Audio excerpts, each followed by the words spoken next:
It is 2 o'clock in the morning. In a dark room, illuminated entirely by the cold glow of a computer monitor, a person sits in absolute silence. They are not eating, but they are listening to the deafening, hyper-amplified sounds of someone else devouring 10,000 calories of fried chicken, melted cheese, and spicy noodles. We look at the phenomenon of the mukbang.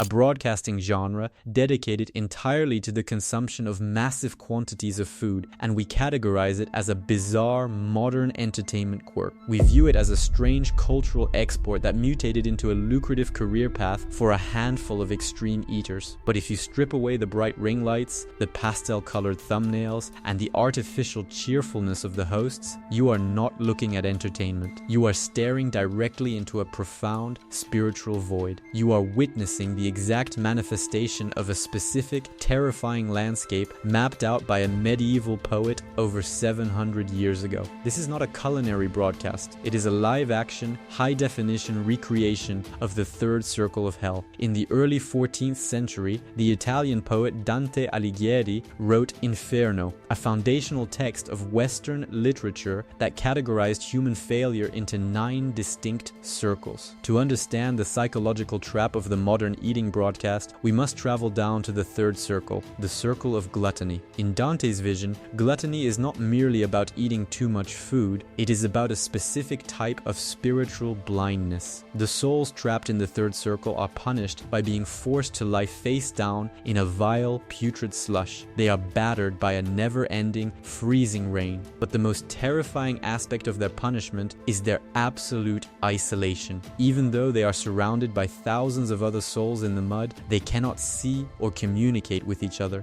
They are entirely alone in the dark, consumed only by their own endless, unfulfillable emptiness. Guarding them is Cerberus, a monstrous, ravenous, 3-headed dog who constantly tears at them while howling for more meat. The architecture of the modern mukbang follows this exact, terrifying blueprint. The viewer is the soul trapped in the slush, sitting isolated in the dark, battered by a never-ending rain of content, entirely blind to the millions of other lonely people watching the exact same video. The creator on the screen is Cerberus, a figure transformed into a ravenous machine, forced to consume more and more to satisfy the demands of the platform. And the platform itself is the hell that orchestrates this agonizing cycle of consumption without nourishment.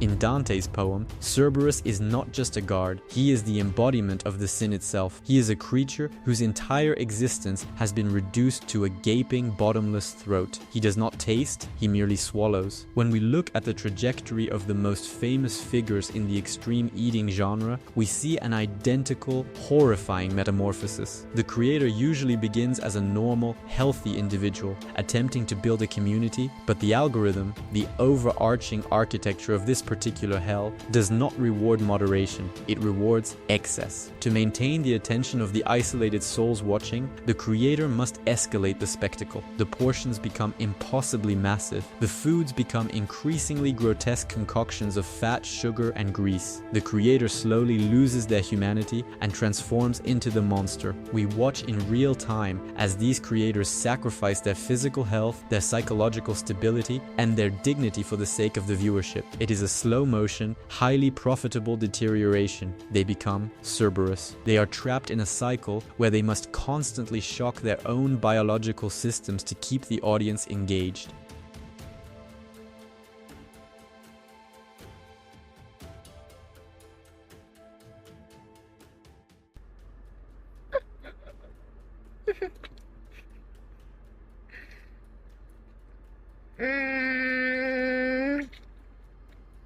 Okay. The food is no longer fuel, and it is no longer a pleasure, it is a weapon they are paid to turn against their own bodies.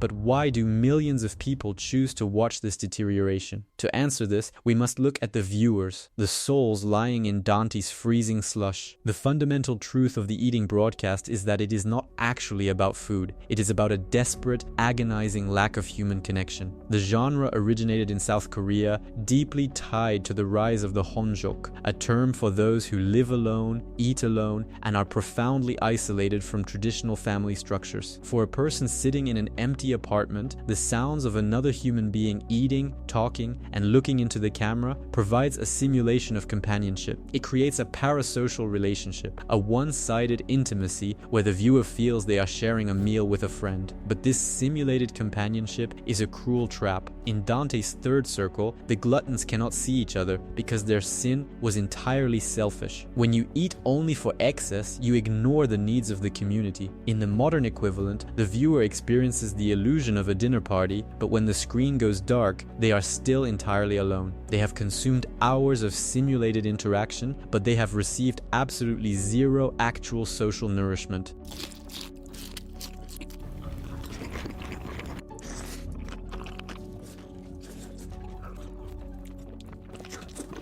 They are starving for human contact, and the algorithm is feeding them empty calories. It is a famine of the soul, disguised as a feast of the senses. Dante described the punishment of the third circle as a place where the rain never stops. It is a heavy, cursed, relentless storm that turns the ground into a rotting mire. In the ecosystem of the eating broadcast, this relentless rain is the algorithm. It is the unceasing demand for the next upload, the next challenge, the next viral thumbnail. Because the algorithm demands constant escalation, the human body eventually reaches its biological limit. We see this in the tragic backstage reality of the creators. The camera captures the smiling, ravenous consumption, but it cuts away before the brutal physical aftermath. We see creators chewing massive amounts of food and quietly utilizing spit buckets hidden just off camera. We see them addressing severe gastrointestinal diseases, ruined teeth, and profound psychological eating disorders caused directly by their occupation. The rain never stops. The platform does not care if the creator is suffering, it only registers the retention rate. The decay of the human form has been successfully commodified. The audience is not just watching someone eat, they are watching a highly produced, heavily edited form of public self-destruction. The creator's pain is converted directly into advertising revenue. They are drowning in the slush, and the spectators are paying to keep the storm raging. To fully grasp the tragedy of this phenomenon, we must look at what it has replaced. For the entirety of human history, the act of eating has been a sacred, communal cornerstone. The table is where families resolve disputes, where communities forge bonds, and where humanity separates itself from mere animals. Breaking bread with another person is the ultimate symbol of trust and shared existence. The eating broadcast is the absolute inversion of the table. It takes the most communal act a human being can participate in and mutates it into an act of supreme isolation. All right, you guys want to sit down? It's dinner time at the Scelfo house, and what's this? A rare sight these days.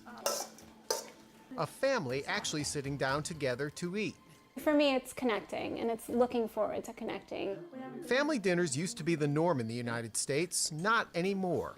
By conservative estimates, only about 50% of American families are currently having dinner. The creator does not share the food with the viewer, they flaunt it. The viewer does not share the space with the creator, they observe it from behind a pane of glass. It is a mockery of communion. It reduces a sacred human ritual into a grotesque sensory trigger designed only to bypass the rational brain and stimulate the lowest, most primitive receptors. In Dante's vision, the gluttons are punished by being treated like animals, stripped of their higher reasoning. By transforming the dinner table into a solitary confinement cell, we have achieved the exact same spiritual reduction. Dante's journey through the third circle was not meant to be a celebration of suffering, it was meant to be a warning. It was a mirror held up to society, demanding that they recognize the emptiness of a life dedicated only to consumption. We must hold that same mirror up to our modern screens. When we log on and watch a creator slowly destroy themselves under the guise of entertainment, we are not participating in a community. We are contributing to the architecture of a psychological hell. We are funding the Cerberus that guards the gate. We are ensuring that the freezing rain continues to fall on millions of isolated people who are desperately searching for a connection in the worst possible place. The illusion of the screen is that it can make you full, but the reality is that you can watch 1,000 hours of a feast and you will still go to sleep starving. True nourishment, whether physical or spiritual, requires presence. It requires vulnerability. It requires sitting across a real table from a real human being, without a camera, without a microphone, and without an audience. Until we recognize the profound emptiness of this spectacle, we will remain trapped in the slush, isolated in the dark, watching the monsters eat, and waiting for a warmth that will never come. We must choose to turn off the broadcast, step out of the third circle, and rediscover what it actually means to break bread with the living.